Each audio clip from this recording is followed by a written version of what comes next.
Baik, Assalamualaikum warahmatullahi wabarakatuh. Selamat pagi, salam sejahtera untuk kita semua. Terima kasih kepada Ananda sekalian yang sudah bergabung di Zoom kita hari ini. Ya, bagaimana kabarnya? Sehat? Alhamdulillah sehat, Bu. Oke, alhamdulillah kalau begitu.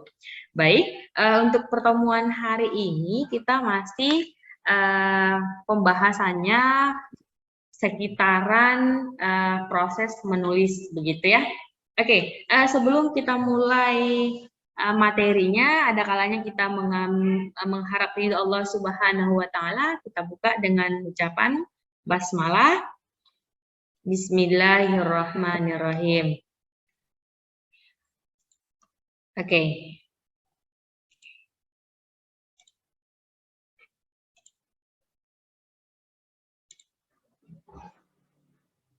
Ya.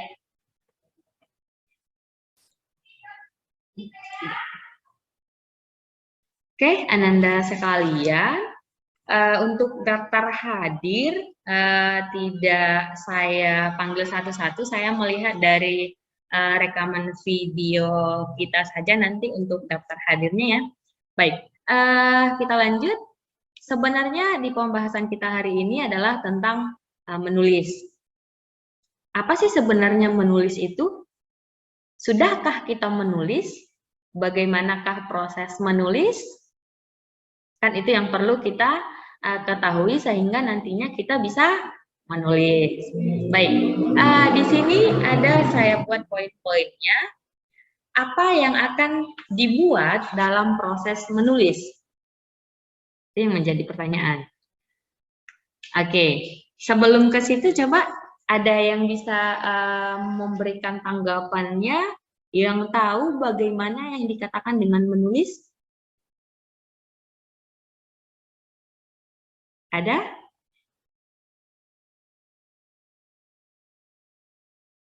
Oke, kalau tidak ada langsung sajalah kita kembali ke bagian ini. Oke, apa sebenarnya yang perlu kita perhatikan di saat proses ya, proses menulis. Berarti kalau sudah proses itu nanti dia di kegiatannya begitu. Pertama itu kita harus mencari. Ya, segala sesuatu itu ya harus kita cari dulu agar bisa kita tuliskan. Kemudian selain itu, setelah kita menulis, di poin ketiga itu ada mengendapkan. Ya, ada mengendapkan. Mengapa mengendapkan? Iya, dalam artian nanti tujuannya sebenarnya agar hasilnya itu maksimal, bagus begitu. Setelah pengendapannya itu barulah kita merevisi. Setelah direvisi sudah fix, sudah selesai, barulah dia dipublikasikan begitu ya. Oke, apa yang mau dipublikasikan kan begitu? Bisa antologi puisi, bisa antologi cerpen, bisa artikel yang dijurnalkan. Itu dia. Oke, kita lanjut. Bagaimana sebenarnya strategi menulis? Pertama, ajukan pertanyaan yang penting. Dalam artian di sini kita itu harus membuat pertanyaan-pertanyaan terlebih dahulu. Apa sebenarnya topik yang mau saya cari? Di bagian mananya yang mau saya cari? Yang mau saya teliti? Jadi kita harus mencari poin-poin penting yang mau kita tulis begitu. Kemudian yang kedua itu penulisan bebas dan badai otak. Dalam artian di sini apa yang terpikir di pikiran kita silahkan dituangkan dulu. Dituangkan apa saja yang sudah terpikir begitu. Kemudian dia dipetakan ataupun di klaster begitu. Dan setelah itu barulah hasil.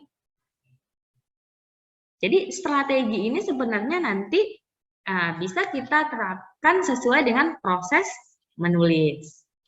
Oke, kita lanjut. Di sini apa yang akan Anda tulis? Kan itu pertanyaannya. Mau menulis karya ilmiah atau menulis karya sastra? Coba nanti dipilih masing-masing karena di mata kuliah menulis itu nanti kita harus ada produk, baik ia publikasi ISBN puisi atau cerpen ataupun karya ilmiah, artikel yang akan dijurnalkan gitu ya. Oke, di sini lihat dulu yang mana yang mau dikerjakan. Apakah karya ilmiah atau karya sastra?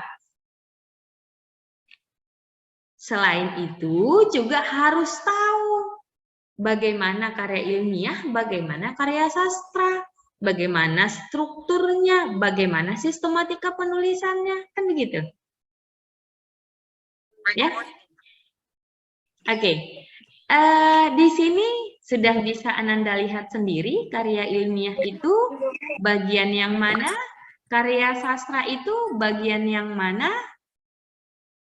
apa yang mau ditulis. Ya. Oke. Selanjutnya kita masuk di bagian karya ilmiah terlebih dahulu. Di karya ilmiah itu banyak cirinya. Dalam artian kita bisa melihat yang mana yang termasuk karya ilmiah. Pertama, dia logis. Yang kedua, sistematis. Yang ketiga, objektif. Kemudian 4, lengkap. Yang kelima, lugas.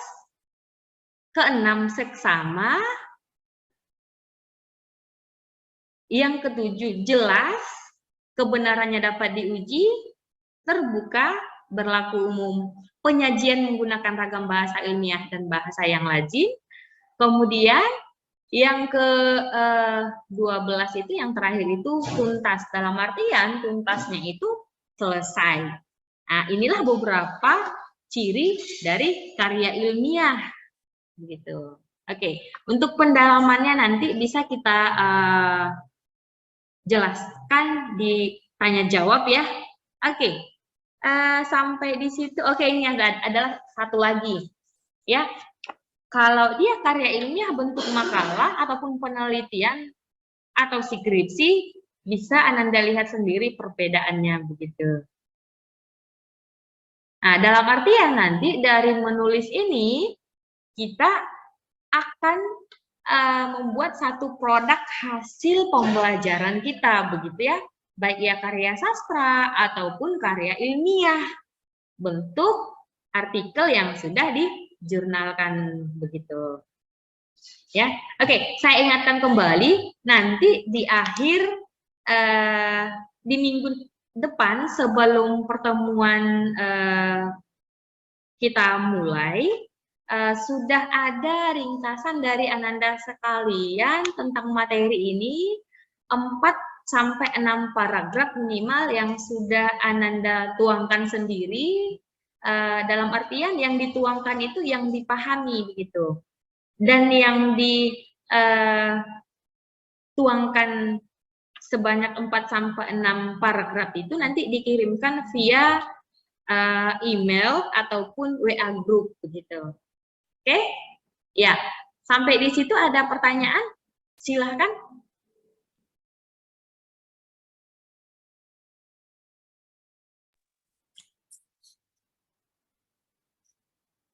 Assalamualaikum warahmatullahi wabarakatuh. Waalaikumsalam warahmatullahi wabarakatuh.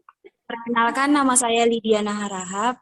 Di sini saya ingin bertanya, Bu, apa yang dimaksud dengan mengendapkan? Baik, terima kasih Ananda Lydia. Langsung saja ya kita ambil satu-satu dulu pertanyaannya, langsung saja. Mengapa sebenarnya perlu pengendapan dalam sebuah tulisan? Ya, sedikit yang mau saya sampaikan, sebagus apapun, seahli apapun orang, ketika mengerjakan sesuatu itu pasti butuh proses dan butuh namanya perbaikan. apapun yang dituangkan orang itu tidak akan langsung jadi, ya kan? Jadi ketika kita membuat tulisan kita itu diendapkan, kita itu bisa melihat kembali nantinya, bisa merevisi kembali tulisan-tulisan yang kita tuangkan. Kegunaannya di situ. Mengendapkan. Ya, setelah kita tuliskan, kita endapkan terlebih dahulu sehingga nanti kita dapat proses yang bagus. Di lain hari mungkin kita bisa dapat kata yang lebih baru, yang lebih memiliki nilai estetis yang tinggi, sehingga tulisan kita itu lebih maksimal begitu.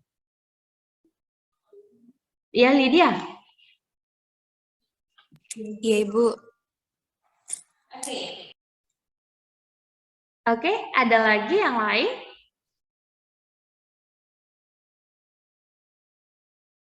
Ya, berhubung waktu kita tinggal beberapa menit lagi, silahkan.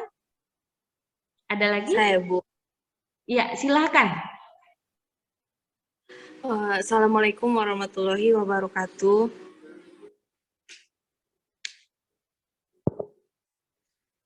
Saya Febriordani Lubis. Pertanyaannya, Bu, tadi kan Bu ada di situ strategi dalam menulis. Itu penerapan strateginya itu berlaku untuk semua karya ilmiah dan karya sastra, Bu? Atau gimana, Bu? Terima kasih, Bu.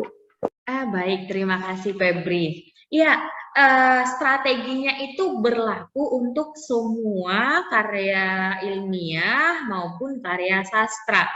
Karena memang apapun itu, kalau tidak kita mulai melangkah, tidak akan pernah sampai, kan begitu? Tidak akan pernah selesai.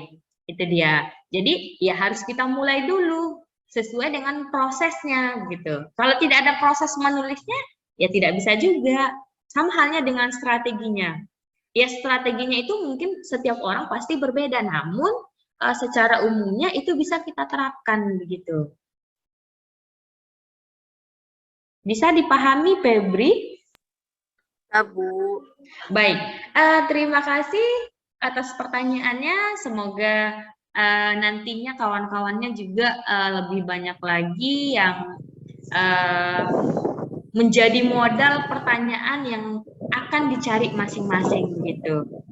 Ya, terima kasih. Di minggu berikutnya kita akan membahas tentang sistematika penulisan karya ilmiah secara lengkap begitu, ya. Baik. Untuk hari ini saya lihat waktu kita sudah lumayan hampir selesai. Terima kasih. Semoga di minggu berikutnya juga tetap semangat.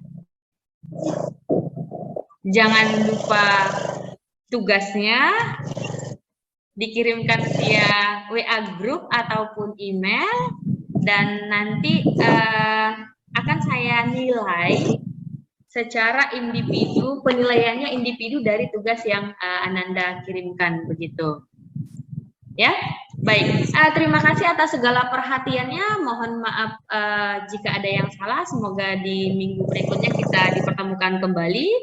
Kembali kita berserah diri kepada Allah Subhanahu wa taala. Kita tutup pertemuan ini dengan ucapan hamdalah. Alhamdulillahirabbil alamin. Assalamualaikum warahmatullahi wabarakatuh.